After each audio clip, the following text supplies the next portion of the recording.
Hello, I'm Nancy Southerland. I am your instructor bringing you the video lecture on Chapter 14, Pricing Concepts for Establishing Value. We have now formally begun the 4P price. The next two chapters, Chapter 14 and Chapter 15, are designated to the 4P price. Thank you for being with me. Thank you for listening. Students, we're going to discuss the 4P of price in this chapter. The content for this chapter is more mathematical, yet hang tight. We will make it through. These are the learning objectives for the chapter. You're to know the 4 pricing orientations. You must also explain the inverse relationship between price and quantity sold. Price elasticity must likewise be understood. Further, you must learn how to calculate a product's break-even point and be able to explain the calculation verbally. Lastly, I'm requiring you be able to differentiate from a monopoly, a monopolistic competition, an oligopoly, and pure competition, and the peculiarities with the pricing competitive levels thereof.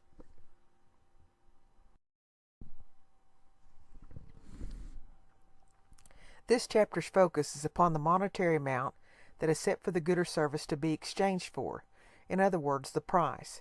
Determining that amount is not an easy task, nor one for the faint-hearted. Students, I want to emphasize that doing business is measurably a very hard task.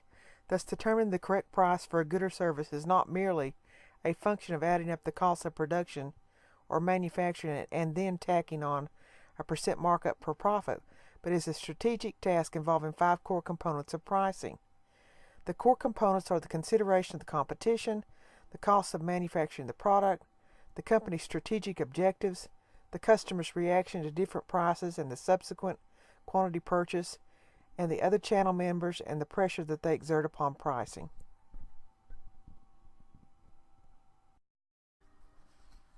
Students, we really are going to discuss business now.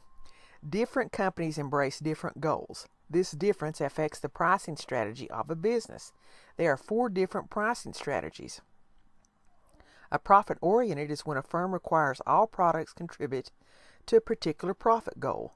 A sales-oriented firm sets prices low to take away sales from other companies, even if the health profit of the business is compromised. Businesses sometimes set prices very low to prohibit entry from others as well. This is the competitor-oriented firm. And lastly, prices can be set high, targeting customers who value a particular product benefit. This premium pricing is known as a customer-oriented firm. Thus, the customer objective is the first core component of pricing, as mentioned in the preceding slide.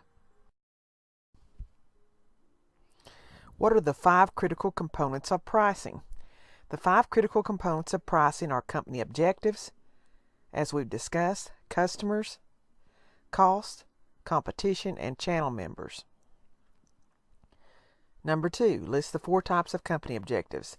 The 4 types of company objectives are profit orientation, sales orientation, competitor orientation, and customer orientation.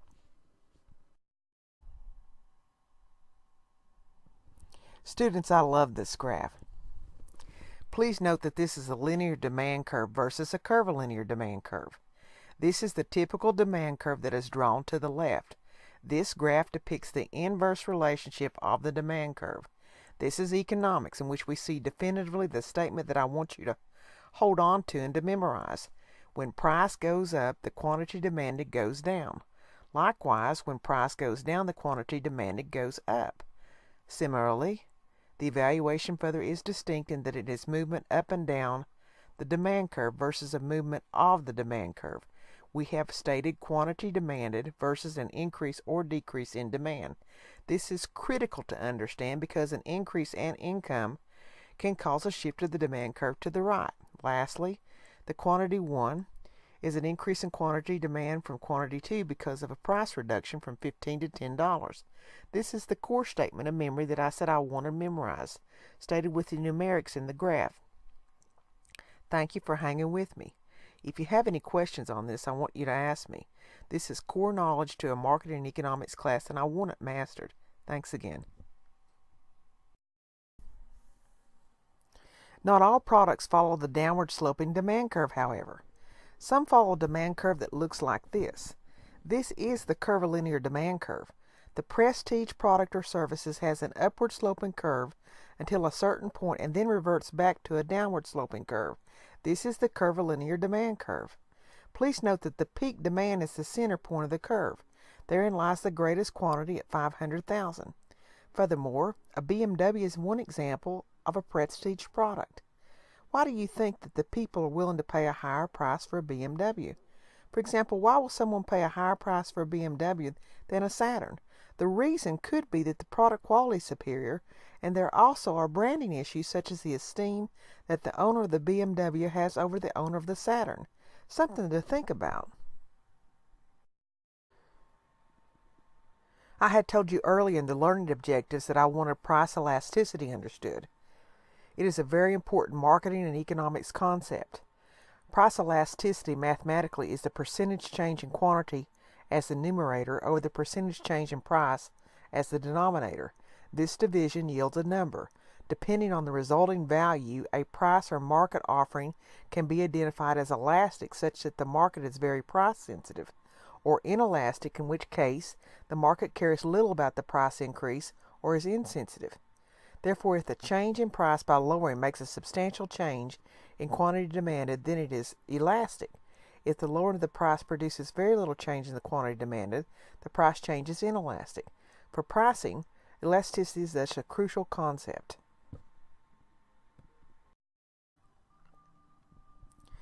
There are three factors to price elasticity of demand. The income effect means that generally when someone gets a change in income, they begin to purchase greater priced products and services. Similarly, therein lies a substitution effect, meaning when a product has more substitutes, the resulting effect in a price change is a more elastic demand. The price increase, since there are so many substitutes, causes customers to purchase the substitutes. Lastly, the complementary products or cross-price elasticity is a factor. When a price of a good such as a Blu-ray disc player decreases, both the quantity demanded of the player as well as the Blu-ray disc, its complementary product increases well. Thus, complementary products are products whose demand curves rise or fall together or are directly or positively related. Student, what is the difference between elastic versus inelastic demand? These are test questions. Elastic demand is when relatively small changes in price will generate fairly large changes in the quantity demanded. So if a firm is trying to increase its sales, it can do so by lowering prices. The market for a product is generally viewed as inelastic when lowering prices will not appreciably increase demand. Customers just don't notice or care about the lower level price. Second question. What are the factors influencing price elasticity? Price elasticity is influenced by income effect, substitution effect, and cross-price elasticity, meaning those of complementary goods. Cost is the third core component in determining pricing. Therefore, no discussion of price would be complete without a discussion of cost. The price of a good or service must at least cover the cost of the item for the sustainability of the business. The definitions of variable costs, fixed costs, and total costs should be committed to your memory. Any well-educated person has a grasp of these words. Likewise, you'll be tested on these. Identifying and understanding costs is rarely easy in any business, students.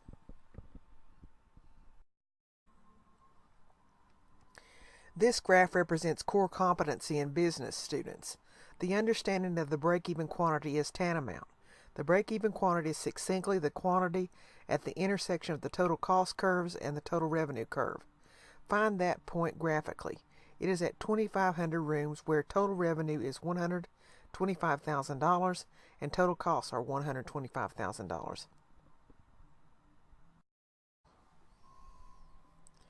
Now I want mastery mathematically in the calculation of the break-even quantity.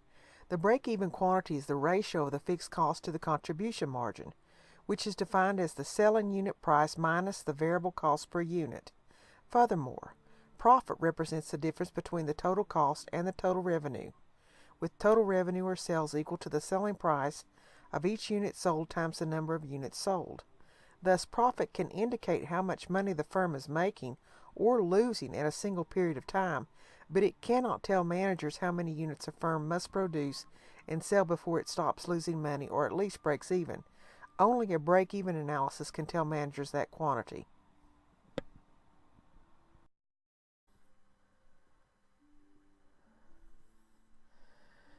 Students, what's the difference between fixed costs and variable costs? Fixed costs are those costs that remain essentially at the same level, regardless of any changes in the volume of production, whereas variable costs are those costs, primarily labor and materials, that vary with production volume. This is key, students. Second question, how does one calculate the break-even points in units? This is really pretty simple. To determine the break-even points in units mathematically, we must introduce another variable, the contribution per unit, which is the price less the variable cost per unit.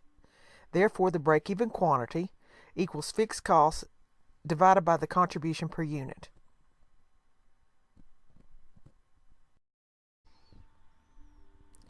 The fourth critical component of pricing is the competition, students. In fact, competition has a profound impact on the pricing of goods and services. There are 4 different levels of competition. Firms are categorized as a monopoly if one firm controls the market, or an oligopoly if a handful of firms control the market. In contrast, many firms and differentiated products at different prices represent monopolistic competition. The last level is the most typical and is pure competition, with many firms selling commodities for the same prices. It is critical to know these levels, students. There is less price competition in the monopolistic and monopolistic competition versus more price competition in an oligopoly and pure competition. It's time for us to have another assessment, students. What are the 4 different types of competitive environments? There are 4 levels of competition, students. The monopoly, the oligopoly, monopolistic competition, and lastly, pure competition. Students, the 5th critical component of pricing is the channel members. Manufacturers can want the price to remain higher in order to preserve the brand in their mind. The retailer can, in contrast, want the price lowered to move the merchandise. Therein lies conflict in the supply chain. Unless channel members carefully communicate their pricing strategies and goals and select channel members are in agreement with them, there will undoubtedly be conflict, thereby reducing customer ultimate value.